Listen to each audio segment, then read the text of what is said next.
You ask Tiger to calculate. This deals with linear inequalities with one unknown. The final result is x smaller than -32. Let's solve it step by step. Group all constants on the right side of the inequality. Add 1 to both sides.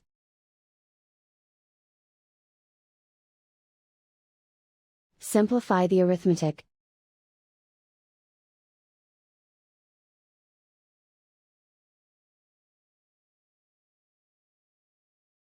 Isolate the x.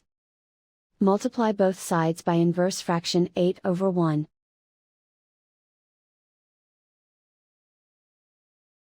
Group like terms.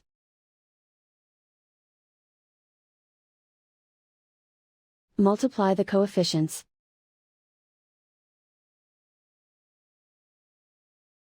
Simplify the fraction.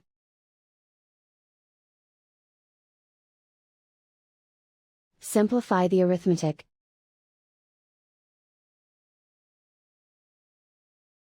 Plot the solution on a coordinate grid. And so the final result is x smaller than -32.